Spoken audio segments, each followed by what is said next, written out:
Alors, avec plaisir, on accueille Monsieur Robert Gagné, qui est professeur au HEC de Montréal.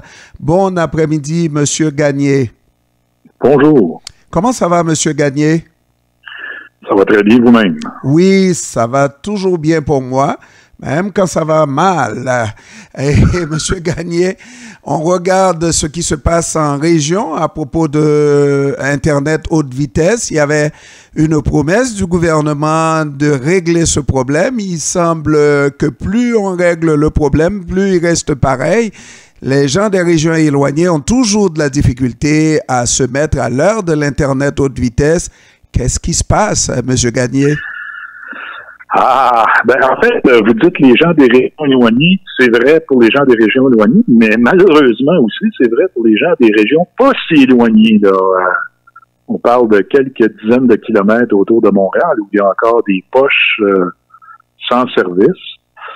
Ce qui se passe, à mon avis, c'est que le gouvernement était plein de bonnes intentions, a mis les millions nécessaires pour déployer le réseau, mais les maîtres d'œuvre sur le terrain ont de la difficulté à livrer la marchandise pour différentes raisons. Certaines raisons sont de bonnes raisons et probablement d'autres moins bonnes raisons. Et c'est bizarre, c'est que cette technologie-là, on dirait, est à la portée un peu de presque tout le monde, même dans les pays en développement. La technologie haute vitesse ne fait quasiment pas problème. Et qu'on soit au Québec et qu'on soit dans un Canada qu'on considère qui est un pays du G7, mais qu'on considère comme un pays riche, qu'on connaisse ce type de problème-là, définitivement, il y a quelque chose qu'on ne comprend pas. Oui, je pense qu'il y a il y a un petit peu d'indifférence ou de négligence, peut-être aussi, je ne veux pas peut-être aller jusqu'à dire qu'il y a de l'incompétence, mais il y a certainement du laxisme de la part des joueurs sur le terrain, là. On dirait qu'ils prennent pas la chose au sérieux et que toutes les excuses sont bonnes pour avoir du retard. Ça va de la pandémie, pénurie de main-d'œuvre, de l'équipement qui est pas disponible, les difficultés sur le terrain. Alors ça, c'est la meilleure. J'ai appris qu'ils ont des difficultés, par exemple, parce qu'il y a des lignes de chemin de fer ou il y a des rivières. Les rivières, elles sont là depuis plusieurs millions d'années. Donc, quand ils ont planifié le projet, c'était connu qu'il y avait des rivières. Mais c'est comme une surprise aujourd'hui qu'il y a une rivière ou qu'il y a une ligne de chemin de fer ou qu'il y a un terrain ou un champ. Voyez-vous un peu, là, on est là-dedans pour passer un petit peu de noir. Et aujourd'hui, ça nous a pris quelques années pour voir que lorsque, exemple, on arrive à la banque, on ne nous pose pas la question est-ce que vous savez lire, est-ce que vous savez écrire pour signer? On vous présente le papier, lisez-le et puis organisez-vous pour signer. C'est la même chose pour Internet. On vous demande pas est-ce que vous êtes branché à Internet, surtout avec les difficultés qu'on peut avoir de pandémie, etc., et de possibilités, de nécessité de rester à travailler à la maison. Internet devient comme un outil essentiel, littéralement essentiel. C'est la même chose. Je veux dire, le parallèle qu'on peut faire, c'est quand on a électrifié le Québec. Est-ce qu'aujourd'hui, on remet en question le fait que l'électricité se rend dans tous les petits rangs? Ben non. C'est normal, c'est naturel. Après ça, ça a été le téléphone avec des fils en cuivre. Et puis la même chose, on a déployé ça sur l'ensemble du réseau. Aujourd'hui, c'est de la fibre optique. Un petit fil en plastique blanc ou noir, je sais pas trop, ou bleu ou rouge. Et professeur, est-ce qu'il va on est dans la même chose, dans les mêmes enjeux, mais on dirait que je sais pas, ils réalisent l'importance du service, mais ils réalisent pas l'importance de régler le problème rapidement. Et ça vient pas des élus, en fait. Ça vient des opérateurs sur le terrain. Non, mais les élus ont quand même une responsabilité. On va pas les dédouaner de cette manière-là. C'est de savoir à qui on va confier le travail. Et si le travail ne vient pas, oui, les comme techniciens, les exécutants sur le terrain vont avoir à répondre à leur employeur, mais c'est finalement le gouvernement qu'on voit qui a choisi les mauvais opérateurs d'une certaine manière. Ne me dites pas qu'au Québec, il n'y a que ce opérateur-là qui pourrait accepter et de fournir et de donner le service, là. Vous avez tout à fait raison, c'est-à-dire que dans le fond, ce à quoi s'attend des élus, du gouvernement, c'est qu'ils mettent en place, si on veut, les programmes avec le financement adéquat, ce qui est le cas. Après, encore faut-il choisir les bonnes organisations pour faire le travail. De toute évidence, dans certaines régions, ils ont choisi des amateurs plutôt que des professionnels. Et les problèmes qu'on nous soumet, il y a une rivière, donc une difficulté. Mon Dieu, si ces gens-là travaillaient dans certains autres pays, avec des montagnes et des rangs et moins que des rangs et tout ça, là, ils sauraient vraiment comment contourner les difficultés, parce que c'est aussi ça, savoir contourner les difficultés pour apporter un service. Il n'y a rien d'impossible là, et surtout que ça prend beaucoup de temps là depuis que le gouvernement a fait cette promesse. Ça fait des années. Et moi, dans mon cas, chez moi, là, je suis à peine 100 km de Montréal. Pas loin, là. Oui. C'est à côté, là. C'est 1 heure de voiture. Écoutez, on est en 2022, puis on a toujours pas de service. C'est quand même assez surprenant. Moi, je peux pas croire que l'entrepreneur qui est chargé de faire qui est en charge de faire le déploiement dans notre région, avant de faire sa proposition pour avoir le contrat, est pas venu sur le terrain voir comment c'était organisé. Puis voir qu'il y avait, oui, des montagnes, oui, des lignes de chemin de fer, oui, des rivières, oui, des champs avec qui appartiennent à des agriculteurs, oui, voyez-vous? Alors, c'est comme s'ils découvraient cette réalité-là aujourd'hui, 5, 6, 7, 8 ans plus tard. Mais professeur, il rit de nous autres un peu. Oui, absolument. Mais dites-nous, parce que je me souviens plus comment Internet vitesse ordinaire fonctionne. Lorsqu'on se parle, lorsqu'on utilise Internet, ça va, c'est au petit bonheur. Comment ça fonctionne déjà? Vous voulez dire dans les endroits où il n'y a pas de... Absolument, chez vous? Ça dépend des endroits.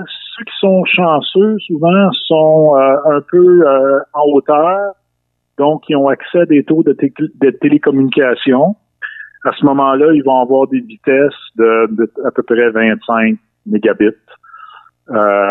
Alors que, chez vous, j'imagine que vous êtes à Montréal, vous avez quelque chose entre 400 mégabits et 1 gigabit.